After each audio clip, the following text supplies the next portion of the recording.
teaser, brother? That's an invite? Come here, let's hit a quickie. Oh, sweatpants and some. Oh my Jesus Lord. You're naked. I am. Oh, wow. I like being naked though. I could be naked all day. All day? Oh, God. I haven't played my foods. After round 2. Oh, that was wild. Come on, Malcolm.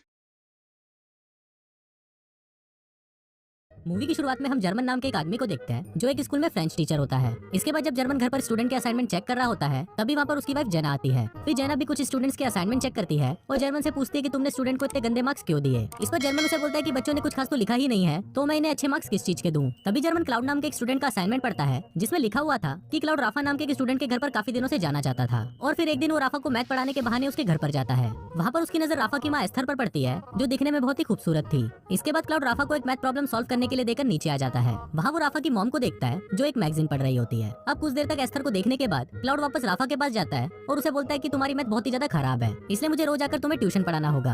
अब ये सब पढ़ने के बाद German अपनी wife को बोलता है कि इस लड़की की राइटिंग स्किल्स बहुत ज्यादा अच्छी है और ये आगे जाकर एक बड़ा राइटर बन सकता है। फिर अगले दिन क्लास के बाद जर्मन क्लाउड से उसके असाइनमेंट के बारे में पूछता है और उसे बोलता है कि अगर राफा को पता चल गया कि तुम उसकी मॉम के बारे में क्या सोचते हो तो तुम बहुत बड़ी मुसीबत में पड़ जाओगे। पर इस पर क्लाउड उसे बोलता है कि ये तो मैंने बस आपको पढ़ाने के लिए लिखा है और फिर वो जर्मन को पिछले असाइनमेंट के आगे का पार्ट देता है। इसके बाद जर्मन अपनी वाइफ के पास जाकर उसे इस बारे में बताता है और वो दोनों आगे की स्टोरी पढ़ने लगते हैं। उसमें लिखा था कि इस बार जब क्लाउड राफा के घर पर गया तो उसकी मॉम बहुत ज्यादा खुश थी क्योंकि क्लाउड की वजह से राफा मैथ्स में काफी अच्छा हो रहा था। फिर जब राफा की मॉम वहाँ से जा रही होती है तो क्लाउड उसे गंदी नजरों से देखने लगता है। अब ये सब पढ़कर जना को काफी अजीब लग रहा था कि एक बच्चा इतना गंदा कैसे सोच सकता है, पर जर्मन को इससे कोई फर्क नहीं पड़ता क्योंकि वो क्लाउड की राइटिंग स्किल से बहुत ज्यादा इंप्रेस था।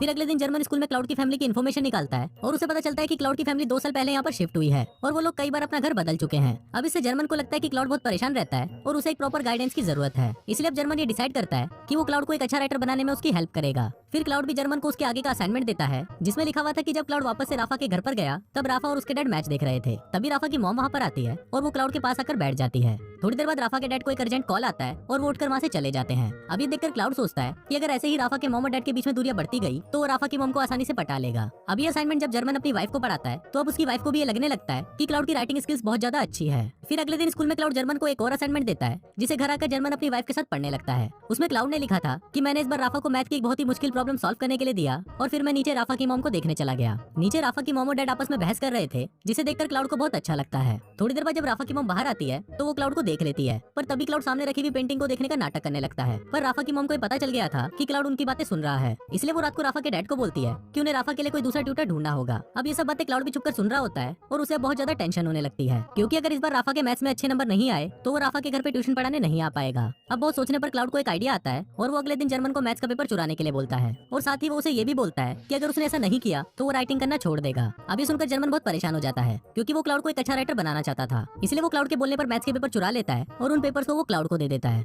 अब अगले दिन जब टेस्ट होता है तो राफा के उसमें बहुत अच्छे मार्क्स आते हैं जिसको देखकर उसके मॉम डैड को बहुत अच्छा लगता है और वो क्लाउड को राफा को ट्यूशन पढ़ाने देते हैं। इसके बाद राफा के डैड क्लाउड को उनके साथ फुटबॉल मैच खेलने के लिए बोलते हैं, पर क्लाउड उन्हें मना कर देता है क्योंकि जब वो दोनों मैच खेलने के लिए बाहर जाएंगे तो घर पर राफा की मॉम अकेली होगी जिस वजह से वो उनसे अकेले में मिल पाएगा। फिर अगले दिन जब राफा अपने डैड के साथ मैच खेलने के लिए जाता है तो क्लाउड राफा के घर पर आ जाता है। वहाँ पर राफा की मॉम अकेली थी और उनके पूछने पर क्लाउड बताता है कि वो यहाँ पर अपनी मैथ्स की बुक लेने आया है, पर जब उसकी मॉम मैथ्स की बुक को ढूंढने लगती है तो उसे वहाँ पर कोई बुक नहीं मिलती। इसके बाद क्लाउड राफा की मॉम की इयरिंग्स देखकर बोलता है कि ऐसी ही इयरिंग उसकी मॉम के पास भी थी पर वो अब इस दुनिया में नहीं है। अब ये सुनकर राफा की मॉम इमोशनल हो जाती है और फिर वो दोनों कोल्ड ड्रिंक पीकर बातें करने लगते हैं।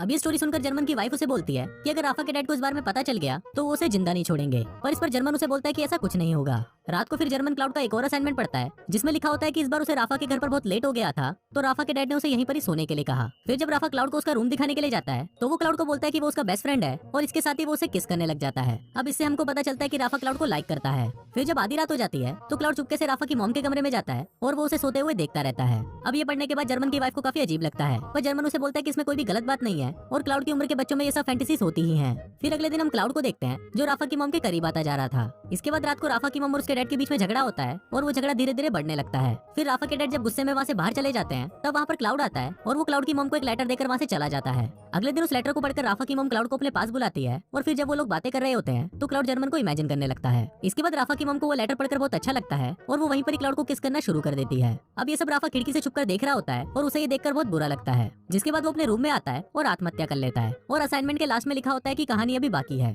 अब जब जर्मन ये सब पढ़ता है तो वो शॉक्ड हो जाता है और अब वो ये बात अपनी वाइफ को भी नहीं बता बता सकता था। फिर अगले दिन जब जर्मन स्कूल जाता है तो वो वहाँ पर राफा के बारे में पूछने लगता है। वहाँ उसे पता चलता है कि राफा आज स्कूल नहीं आया। अब ये जानकर जर्मन काफी परेशान हो जाता है और वो एक टीचर के पास जाकर उसे राफा के घर पर कॉल करने के लिए बोलता है। फिर जब टीचर राफा के घर पर कॉल करती है तो उसे पता चलता है कि राफा बीमार है, इसलिए वो आज स्कूल नहीं आया है। अब ये सुनकर जर्मन को थोड़ा अच्छा फील होता है और फिर वो क्लाउड से पूछता है कि आज तुमने असाइनमेंट में झूठ क्यों लिखा। इस पर क्लाउड उसे बताता है कि ऐसा उसने इसलिए किया क्योंकि वो कहानी को थोड़ा और इंटरेस्टिंग बनाना चाहता था। अब जर्मन को भी ये लगने लगा था कि अगर राफा को ये सब पता चल गया तो वो सच में आत्महत्या कर लेगा, इसलिए वो क्लाउड को ये सब लिखना बंद करने को बोलता है। पर क्लाउड उसे मना कर देता है और बोलता है कि अब मैं लिखना बंद नहीं कर सकता।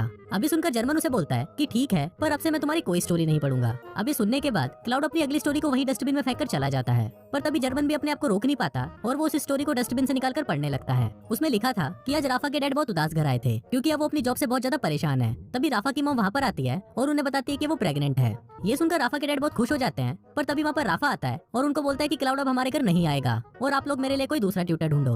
ये पढ़ने के बाद जर्मन क्लाउड के पास जाता है और उसे बोलता है कि अब तुम्हें राफा के घर जाना बंद कर देना चाहिए। इस पर क्लाउड भी एग्री करता है और वो जर्मन को बोलता है कि अब वो कभी नहीं लिखेगा। फिर क्लाउड जर्मन को आगे की कहानी बताता है कि आज उसकी और राफा की लड़ाई हुई थी क्योंकि उसको मेरे और उसकी मॉम के अफेयर के बारे में पता चल गया था। इसके बाद हम देखते हैं कि क्लाउड अपनी कहानी को पूरा करने के लिए राफा की मॉम के पास जाता है, पर राफा की मॉम उसका लिखा हुआ लेटर उसे वापस कर देती है। फिर क्लाउड उसे बोलता है कि हम दोनों यहाँ से कहीं दूर जा सकते हैं, पर राफा की मॉम उसे मना कर देती है क्योंकि क्लाउड उम्र में बहुत छोटा था। अब इससे क्लाउड को बहुत बुरा महसूस होता है और वो रोने लगता है। इसके बाद क्लाउड जर्मन के घर पर आता है जहाँ उसकी वाइफ जीना उसे बताती है कि जर्मन अभी घर पर नहीं है। इस पर क्लाउड उसे बोलता है कि मुझे पता है कि वो घर पर नहीं है, इसीलिए ही तो मैं यहाँ पर आया हूँ। इसके बाद हम जर्मन को देखते हैं जिसे स्कूल से निकाल दिया जाता है क्योंकि प्रिंसिपल को पता चल गया था कि उसी ने ही पेपर चुराया है। फिर जब जर्मन अपने घर पर आता है तो उसकी वाइफ उसे अगला असाइनमेंट देती है जिससे जर्मन को पता चलता है कि क्लाउड यहाँ पर आया था। उस स्टोरी में लिखा था कि क्लाउड जीना को बताता है कि जर्मन ने उसे एक बार कहा था कि मेरी बीवी बांझ है, इसलिए हमारा बच्चा नहीं हो रहा। अभी सुनकर जीना को बहुत गुस्सा आ जाता है और वो क्लाउड के साथ ही घपाघप करने लगती है। अब ये पढ़कर जर्मन को बहुत गुस्सा आता है और वो जीना के साथ लड़ने लगता है। अब फिल्म के लास्ट सीन में हम जर्मन और क्लाउड को बात करते हुए देखते हैं। जर्मन क्लाउड को बोलता है कि मुझे विश्वास नहीं हो रहा कि जिस लड़की की वजह से मेरी जॉब गई और मेरी बीवी मुझे छोड़कर चली गई, मैं उसी लड़के से बात कर रहा हूँ। अब जर्मन की ये बात सुनकर क्लाउड हंसने लगता है और इसी के साथ ही ये फिल्म यहीं खत्म